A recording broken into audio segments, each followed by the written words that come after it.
Thanks for watching. Don't forget to like, comment, share and subscribe to. مسجدوں میں خطیبوں کو کیسے لگام دے رہے تھے. مسجد میں اگر کوئی خطیب صاحب الیکشن کے عنوان پر، سیاست کے عنوان پر کہ مسلمانوں کو پالیٹکس میں آنا چاہیے، نہیں آنا چاہیے، سیاست کی اہمیت کتنی ہے، اسلام میں سیاست کا کتنا اونچا مقام ہے، اجتماعی زندگی کا نظام سیاسی نظام کے بغیر ہرگز ترقی نہیں پا سکتا.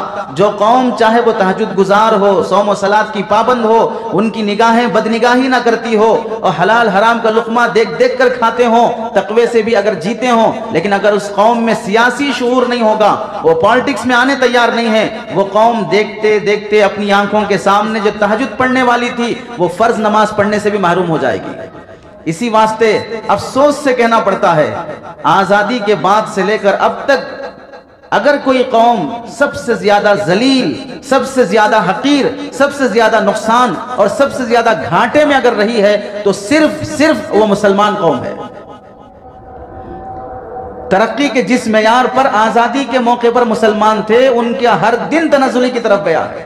بظاہر تمہیں لگ رہا ہوگا کہ ہم اس سے پہلے تو اسکول نہیں تھے، ہم اسکول کھول لیے، اس سے پہلے مدرسے نہیں تھے، ہم نے مدرسے کھول لیے، اس سے پہلے ہمارے بچے ان پڑھ جاہل گنوار تھے، اب تو ہمارے بچے ایجوکیٹڈ ہو گئے. یہ سب چھوٹی چھوٹی چیزیں ہیں جو تمہیں دکھ رہی ہیں. اجتماعی طور پر مسلمانوں کا جو سیاسی نقصان ہوا ہے، اس نقصان کی تلافی کے لیے پتہ نہیں کتنے سال لگ جائیں گے پھر مسلمان واپس اس مقام پر پہنچنے کے لیے.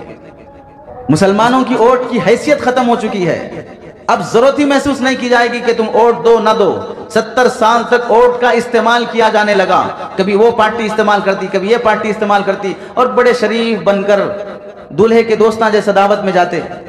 ویسا کبھی یہ دوست کی شادی ہے تو اس دولہے کے ساتھ جا رہے، کبھی وہ دوست کی شادی ہے اس دولہے کے ساتھ جا رہے، کبھی یہ پارٹی لڑنے آ رہی تو مسلمان اس کے ساتھ جا رہا، کبھی وہ پارٹی لڑنے آ رہی تو مسلمان اس کے ساتھ جا رہا. کبھی خیال نہیں آیا میرا بھی ایک دن آئے گا کہ مجھے دولہا بننا پڑے گا. دوسرے دلہوں کا چمچہ بن کے جاتے رہا، اور آج اس کا نتیجہ بھگت رہا ہے کہ مسلمان پارٹی اور سیاست میں نہیں آنے کی وجہ سے کس قدر ذلیل ہوتے جا رہا ہے.